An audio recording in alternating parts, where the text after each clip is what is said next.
Pork tenderloin, what can we say about it? I mean, it is no bacon, that's for sure.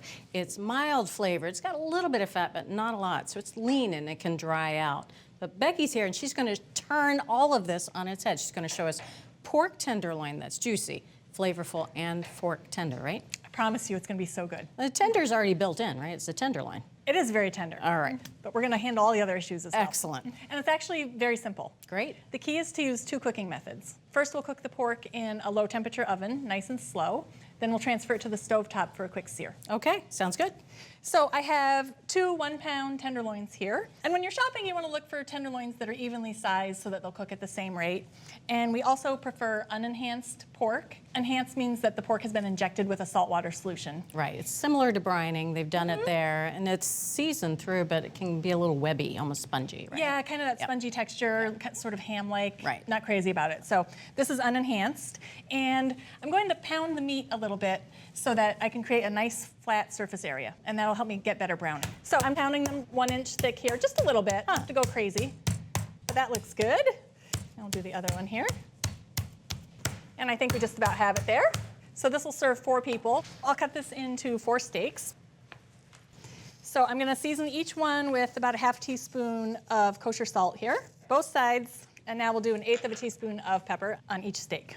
Now, we like pork cooked to 140 degrees. At that temperature, it's just a little bit pink on the inside. It's juicy, it's tender, and so the goal with this recipe is to try and get the exterior temperature the same as that internal 140 degree temperature. So you have even cooking from edge to edge. So the way that we're gonna do that is we're going to bake the steaks in a 275 degree oven, and then we'll sear them on the stovetop. We're going to put the meat on a rack here. This rack has been sprayed with vegetable spray so it doesn't stick. And we're just lifting the meat up off the hot pan a little bit, again, to prevent that overcooking. Okay. So we're going to bake the steaks at 275 degrees for 25 to 35 minutes. Again, we're looking for 137 to 140 degrees.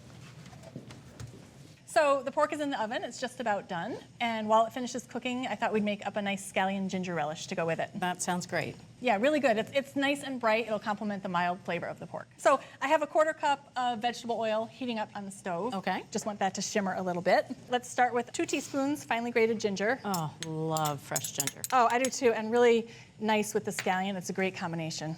So this is 6 scallions, just the white parts. Okay. Put those in, nice and thin.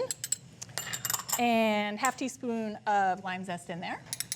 And ½ teaspoon of white pepper. Now, you don't want to use black pepper here. White pepper is really quite different. It's not as spicy. It's got kind of a floral, earthy taste. Almost fruity. Yes, that's a good way to describe it. It's really unique, but it's really nice. Perfect flavor, especially with ginger. So good. Yeah. So you can see our oil is just starting to shimmer there. Sure is. A little movement in the bottom of the pan. Right, so that was over medium heat. Now it's ready to go. Let's put this over our scallion mixture. Nice. So the hot oil's going to draw out some of that flavor. That's right. It's not going to cook the scallions. It's just going to wilt them. Just bring out that nice ginger flavor. You can smell all those flavors. The lime, the ginger, right? Yeah, there's some of the flavor compounds, especially in ginger and the pepper, that are oil soluble. So by adding oil anyway, it's going to help to bloom them, but the heat just really amps it up. Yeah. So let's set this aside for 15 minutes. We want those flavors to have a chance to get to know each other. Let's go grab the pork because I think that should be done. Well, that looks interesting. Bridget, trust me. Give me a chance here. We're not done. She ain't a looker. So we're looking for 137 to 140, and looks like we nailed it. So I'm just going to slide all the pieces over to one side here because I want to put the meat on some paper towels. Our next cooking method is going to be to sear these in a skillet, and I want these to be as dry as possible. Moisture is the enemy of browning. So we'll let these sit for 10 minutes in their nice little paper towel blanket. In the meantime, let's finish up that scallion relish. Sounds good. Now that's been resting for about 15 minutes, cooling down? That's right. Okay. So it's nice and cool now. So now I'm going to add the green parts from the scallions. All right. Here's the other half to the 6. And the greens have a nice grassy, fresh flavor. We want to preserve that. That's why we didn't cook those in the oil. So now I have 2 teaspoons of soy sauce and 2 teaspoons of fresh lime juice. So really nice, fresh, bright flavors there. We'll let that sit for about 15 minutes while we finish up the pork. Okay. So I have 2 tablespoons of oil here, heating over medium-high heat. We want to get that to a nice shimmer, and when we start to see some smoke coming up, that's how we know the pan's ready. Right. let's get our pork ready here. There it is. It's been under its nice paper towels for a while. I'm just gonna give them an extra pat here because I want them super duper dry. The drier they are, the better they're gonna brown, and then you'll be happy. All right, yes. They'll get a nice crust and they'll look attractive. So you can see a little bit the smoke is starting to come up here. Sure. So I'm gonna turn the heat to high. I wanna cook these really fast. All right. Just 1 or 2 minutes per side. Yeah, because they're basically already cooked. That's right, we're just browning the exterior here. So it's been about a minute. Let's take a peek and see what's going on under here. Oh, that's Ooh. a nice brown color. Now you like that, right? Yes, definitely. That looks gorgeous. That looks a whole heck of a lot better. That's what we wanted, and I got that nice crust, that nice sear because they were super dry. Yeah. And we have a really hot pan, so just another minute on this side, All right. and we should be good to go. Sounds great. All right, let's take a peek on the second side. Looking good. Nice color. All right, let's get these babies out of the pan, put them on our carving board here. So that was pretty simple, right? That was the quickest makeover I've ever seen. Okay, so we're just gonna let the meat rest for 5 minutes, give those juices a chance to make sure they stay inside the meat, and All then right. we'll come back and we'll dive in. Perfect. Can't wait. So the pork has been resting for 5 minutes. Let's slice it up here. You can see how juicy It is super juicy. Look at that. Come on. Come on. So juicy, it's gorgeous, it's a little bit pink. Even color. Yeah. Beautiful. Even from edge to edge. Yes. I cut those into nice 3/4 inch thick slices. And there's the relish that we made. Can I serve you some of that? or- Please, that would be great. I love that it's independent of the pork too, so you could make it with anything and Yeah, everything. it would be great with chicken. Yep. All right, time for tucking in. That's not pork tenderloin.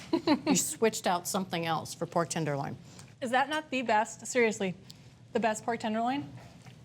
It actually has so much flavor. I'm completely suspicious at this point that Becky has put in a little bit of pork shoulder here. It's so good. So flavorful, really well seasoned, incredibly juicy.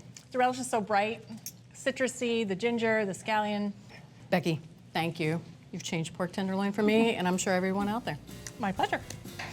Well, no more dried out pork for us. Well, first you start by pounding, then slicing pork tenderloins in half. Season and bake them in a low oven. Rest the steaks on paper towels and sear them over high heat. And in the meantime, make a quick relish by pouring hot oil over scallion whites, ginger and lime zest. Let that cool and then stir in scallion greens, lime juice, and soy sauce. Slice those steaks and serve with that tasty relish. So from our test kitchen to your kitchen, tasty, juicy, flavorful, and tender, I'd say perfect too. Pan-seared pork tenderloin steaks. You gotta make these, and don't forget the relish. Thanks for watching America's Test Kitchen. What'd you think? Well, leave a comment and let us know which recipes you're excited to make, or you can just say hello. You can find links to today's recipes and reviews in the video description. And don't forget to subscribe to our channel. See you later. I'll see you later.